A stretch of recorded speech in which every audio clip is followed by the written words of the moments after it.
Hi, everybody. Okay, today we are going to talk about the process of self-publishing in 10 minutes or less. So, I'm going to keep this really short.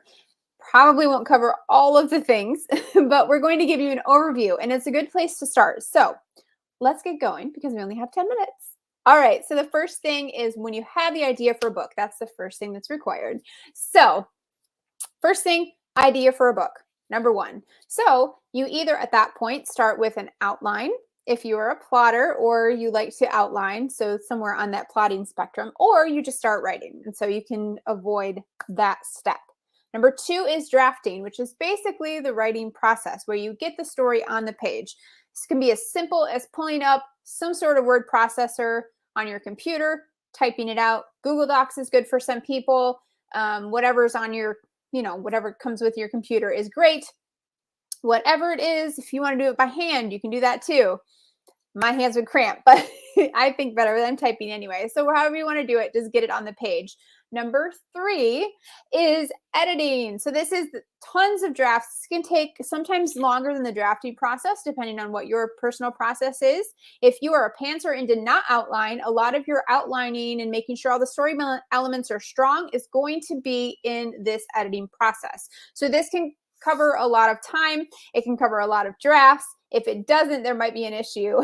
But that process includes your self-editing as well as sending it to a professional editor to get the things done you need. Now, there's a lot involved in the editing process. I'm not going to go over that right now, but basically you're looking at developmental edits, content edits, making sure it's readable and it reads smoothly and all of that. You want to cover all of that in the editing process, self-editing, and then hire an editor to do the things that aren't maybe your strong suit. All right, somewhere in this process, and this varies from author to author, so I put it next, but it's somewhere in that editing process, you will want alpha and or beta readers, preferably both, preferably several of both if you can. Now, as a new author, you may struggle finding that. But just try to connect with authors and agree to exchange books and read for each other. It's a great way to get started. And there's a lot of things. Again, this is just an overview. We're not going to go into details, but it's just an overview so that you can see kind of how this whole process works. And then we can talk about the individual elements later on. Included in this reader set of readers would also include sensitivity readers if you feel like that is important. Someone who can read for something specific that you are concerned might be an issue for some of your readers. This could be something like trigger warnings, content warnings. They can give you advice on those, how much are needed, that sort of thing.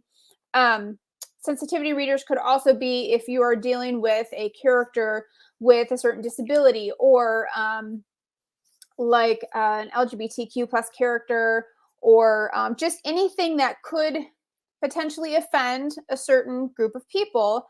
And you don't want to do that. So you hire a sensitivity reader, or sometimes you can find them, not necessarily hire them and pay them money, but sometimes you get a sensitivity reader just to give you feedback on those things to make sure you're handling them with care and respectfully. Number 5 is to finalize your edits and to celebrate. Yay. So this is basically the writing to editing process. That was the first part of the book, getting the book on the page and getting it to where you want it. And I put celebrate because it's very important to celebrate at this point that you've come this far. And your book is ready basically to go into production. So the production is basically make it pretty.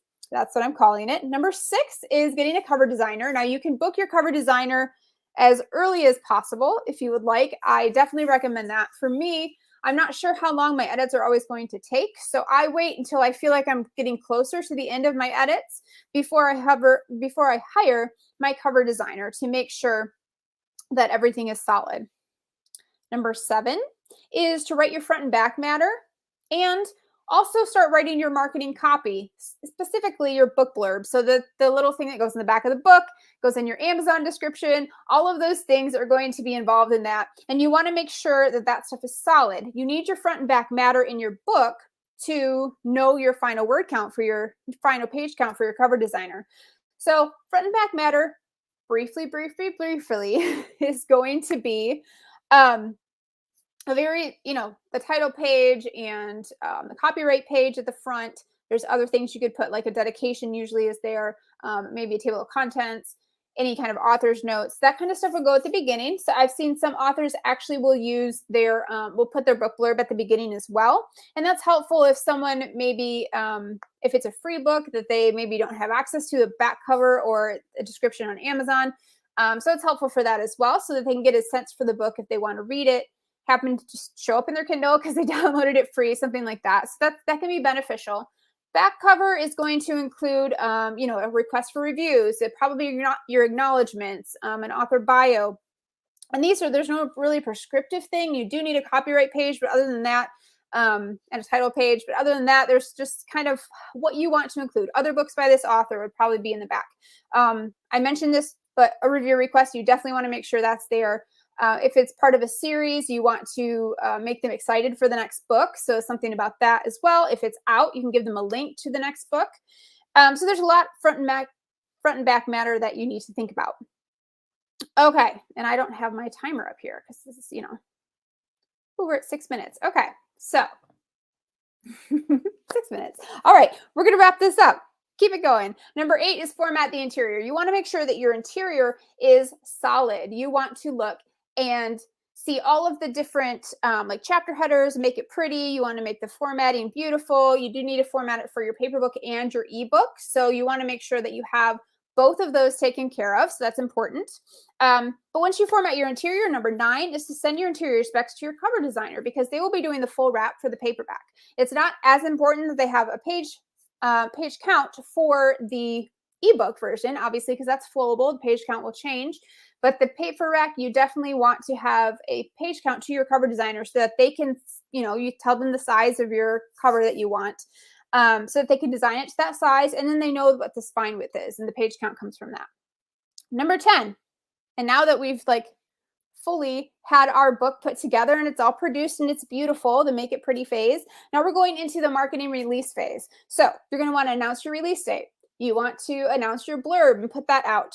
You want to do a cover reveal once you have it back from your cover designer. And that can include the front and back, or sometimes you can just do the front for like the ebook.